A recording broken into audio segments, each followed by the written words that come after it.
Hello, Pastor Sharon Buller, Pastor Cher at Deltona United Church of Christ here, and we are continuing our challenge to read the Bible in a year. And this is our reading for January 15th, 2024. We're going to be reading Genesis chapters 36, 37, and 38. And the Gospel of Matthew, we're going to be finishing up chapter 10, which is verses 21 through 42. And now the Word of God for the people of God. Genesis chapter 36. Esau's descendants. This is the account of the family line of Esau, that is Edom. Esau took his wives from the women of Canaan, Adah, daughter of Elon the Hittite, and Olihabama, daughter of Anna and granddaughter of Zibeon the Hivite. Also Basemath, daughter of Ishmael, and sister of Nebaioth. Ador bore Alphaz to Esau. Basemath bore Ruel, and Athabema bore Yeshua, Yamal, and Korah. Those were the sons of Esau, who were born to him in Canaan. Esau took his wives and sons and daughters and all the members of his household, as well as his livestock and all the other animals and all the goods he had acquired in Canaan, and moved to a land some distance from his brother Jacob. Their possessions were too great for them to remain together. The land where they were staying could not support them both because of their livestock. So Esau, that is Edom, settled in the hill country of Seir. This is the account of the family line of Esau, the father of the Edomites, in the hill country of Seir. These are the names of Esau's sons: Eliphaz, the son of Esau's wife Adah, and Ruel, the son of Esau's wife Basemath. The sons of Eliphaz: Taman, Omar, Zepho, Gatam, and Genaz. Esau's sons of Eliphaz also had a concubine named Timnah, who bore him Amalek. These were the grandsons of Esau's wife Adah. The sons of Reuel: Nahath, Zerah, Shema, and Mitzah were the grandsons of Esau's wife Basemath.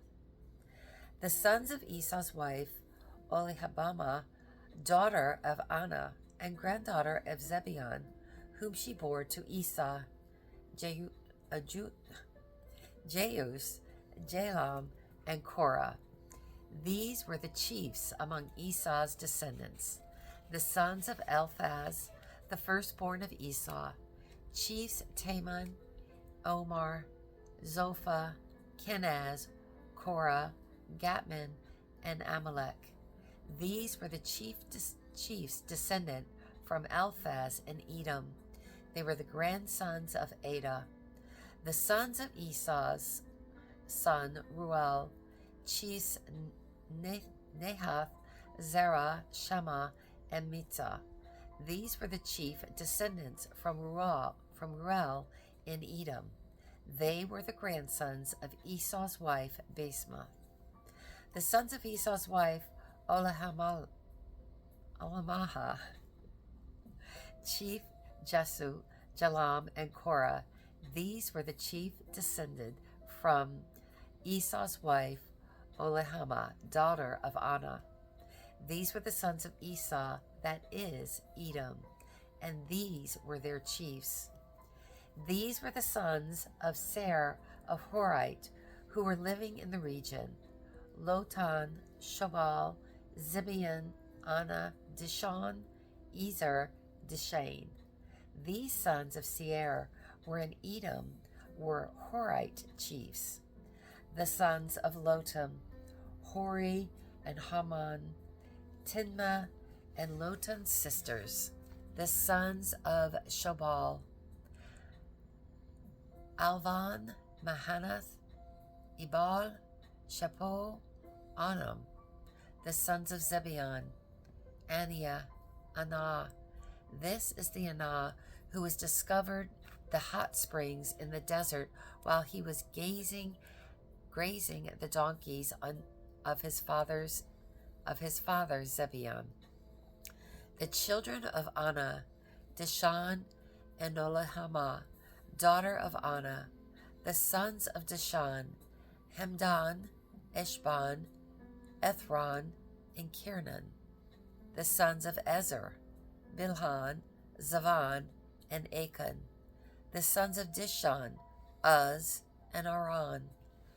These were the Horite chiefs, Lotan, Shoban, Zibeon, Ana, Dishan, Ezer, and Dishan.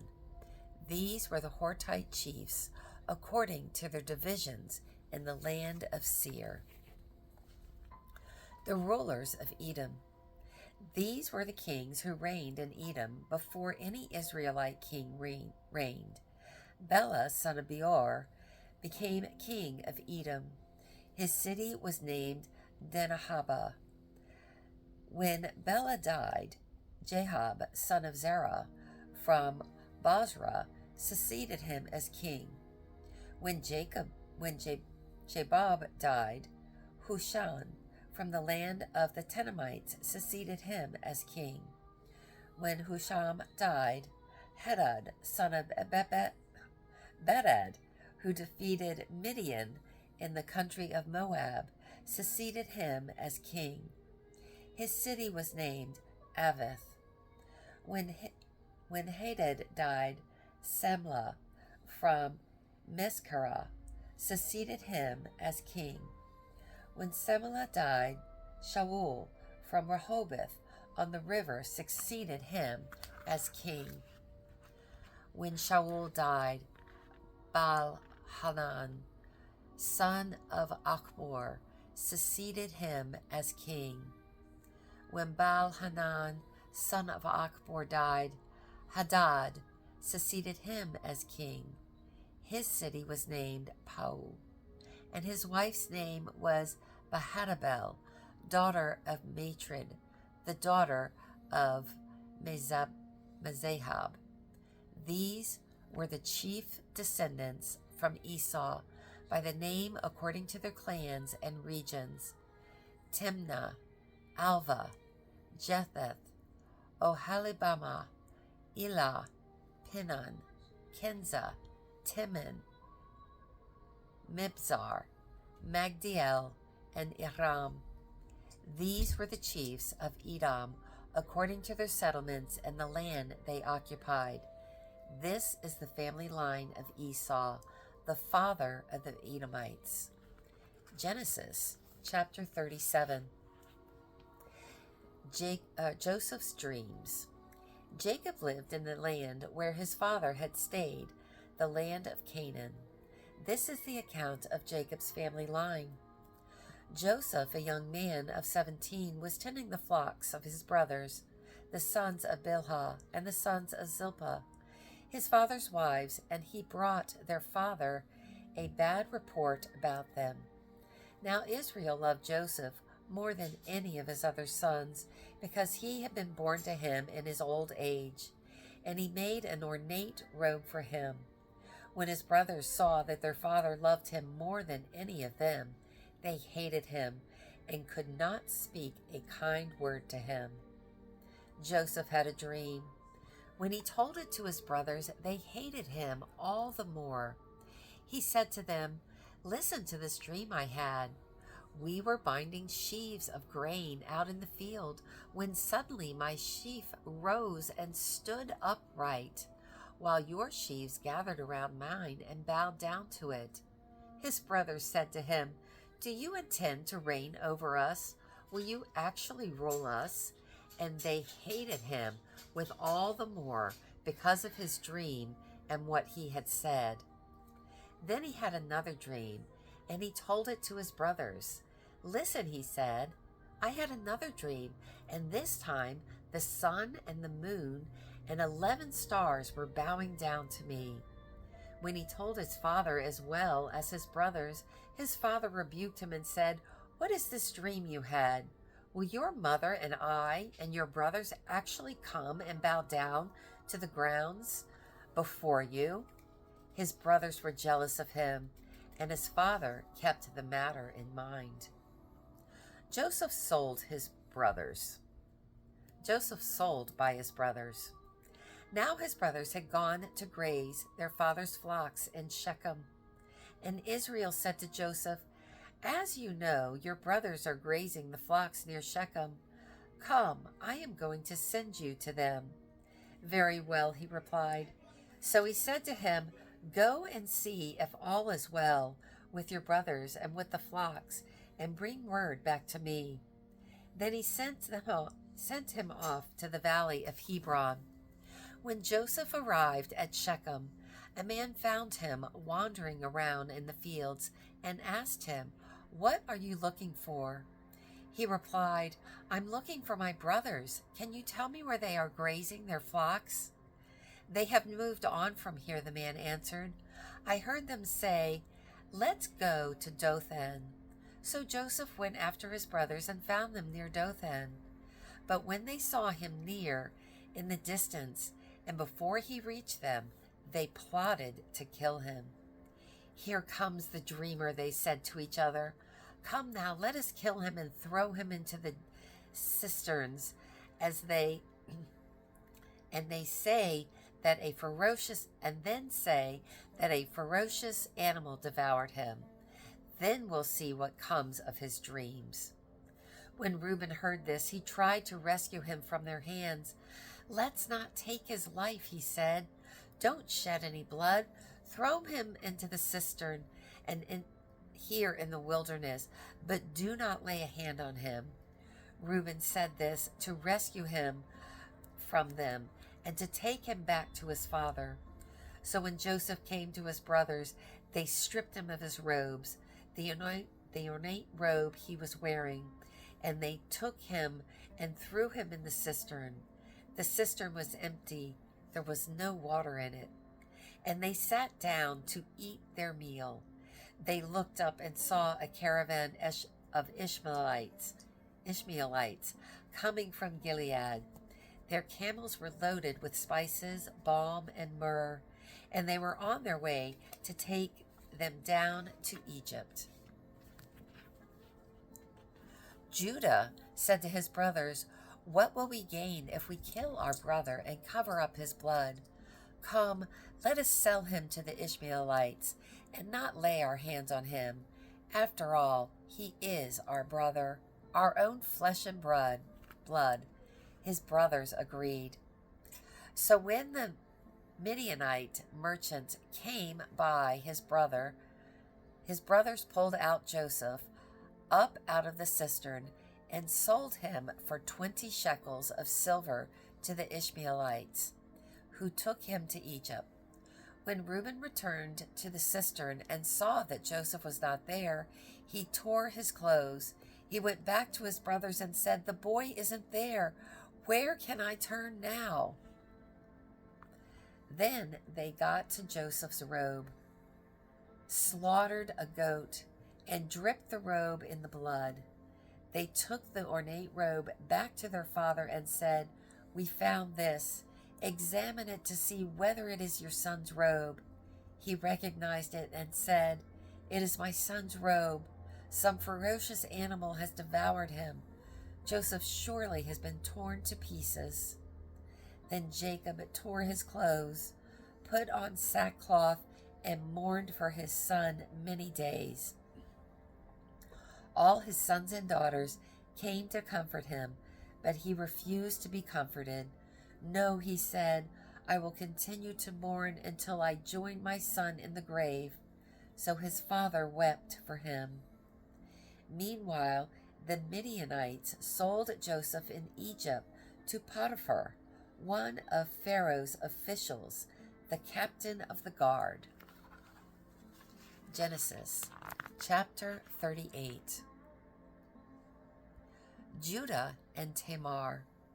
At that time, Judah left his brothers and went down to stay with a man of Adullam named Hirah. There, Judah met the daughter of a Canaanite man named Shua. He married her and made love to her. She became pregnant and gave birth to a son who was named She conceived again and gave birth to a son and named him Onan. She gave birth still to another son and named him Shelah. It was at Kezub that she gave birth to him. Judah got a wife for his firstborn, and her name was Tamar.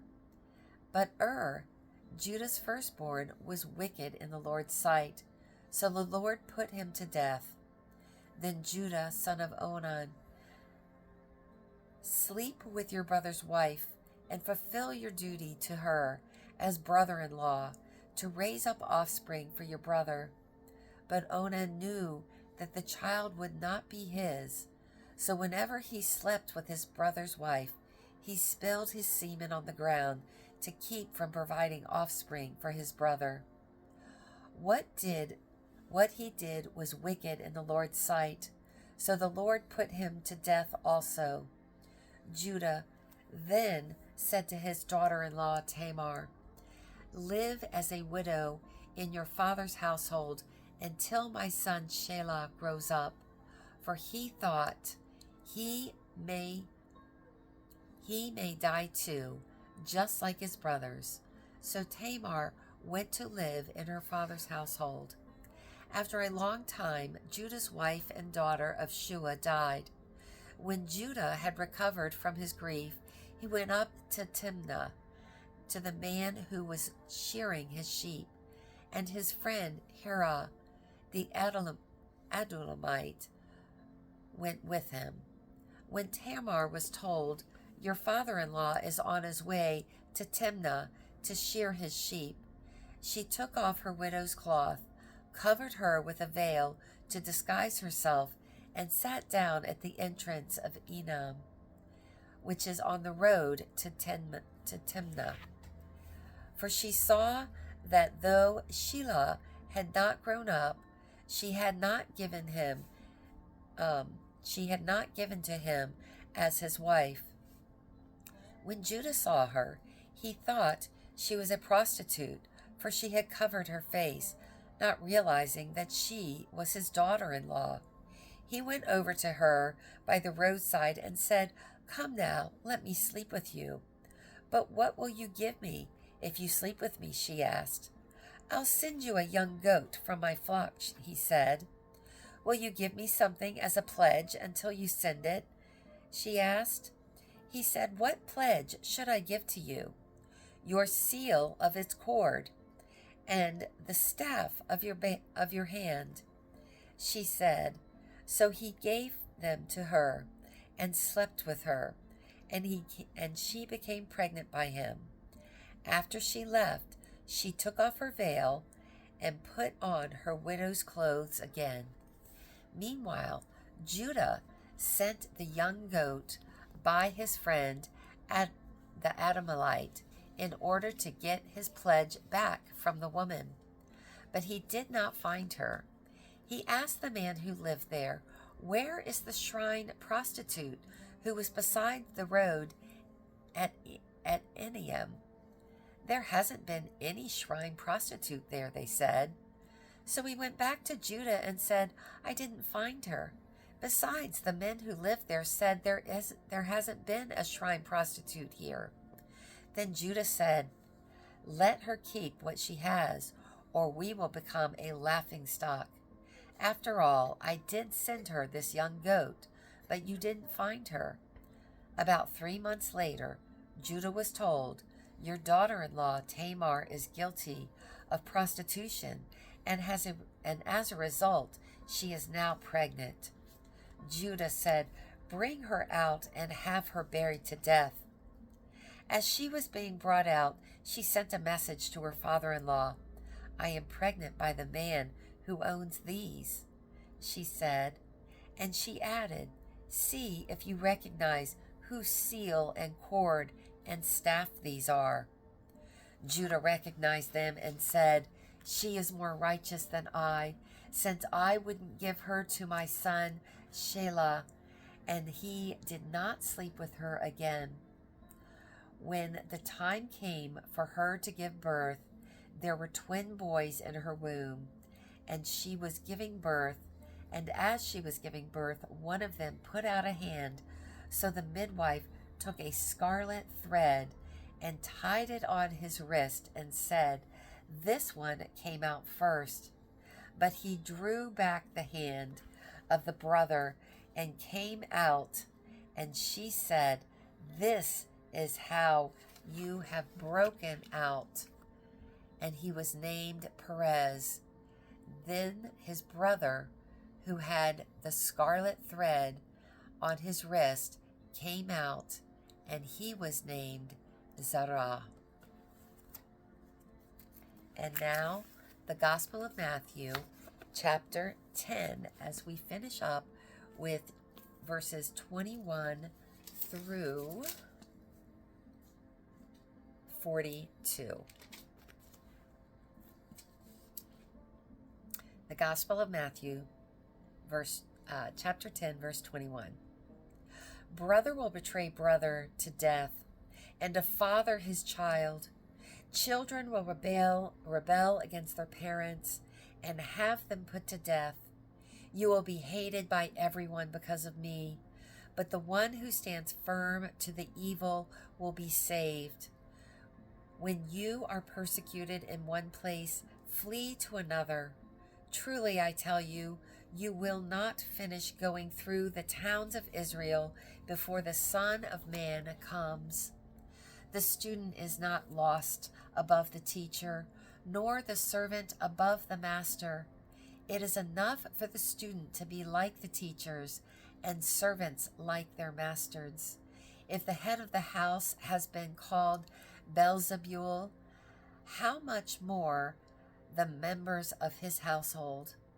So do not be afraid of them, for there is nothing concealed that will not be disclosed, or hidden that will not be made known. What I tell you in the dark, speak in the daylight. What is whispered in your ear, proclaim from the roofs. Do not be afraid of those who kill the body, but cannot kill the soul. Rather be afraid of the one who cannot destroy both soul and body in hell. Are not 2 sparrows sold for a penny? Yet not one of them will fall to the ground outside your Father's care. And even the very hairs of your head are all numbered. So don't be afraid. You are worth more than many sparrows. Whoever acknowledges me before others, I will also acknowledge before my Father in heaven. But whoever disowns me before others, I will disown before my Father in heaven. Do not suppose that I have come to bring peace to the earth. I did not come to bring peace, but a sword. For I have come to turn a man against his father, a daughter against her mother, a daughter-in-law against her mother-in-law. A man's enemies will be the members of his own household. Anyone who loves his father or mother more than me is not worthy of me. Anyone who loves their son or daughter more than me is not worthy of me. Whoever does not take up their cross and follow me is not worthy of me. Whoever finds their life will lose it, and whoever loses their life for my sake will find it. Anyone who welcomes you welcomes me, and anyone who welcomes me welcomes the one who sent me. Whoever welcomes a prophet as a prophet will receive a prophet's reward, and whoever welcomes a righteous person as a righteous person will receive a righteous person's reward. And if anyone gives even a cup of cold water to one of these little ones who is my disciple, truly I tell you, that person will certainly not lose their reward. The word of God for the people of God, and God is still speaking. So, my goodness, the first 15 days into the new year, And we have read Genesis chapters 1 through 38 and the Gospel of Matthew chapters 1 through 10. So thank you again for hanging out with me. I hope to see you next time as we continue our challenge to read the Bible in a year. Go in peace. Amen.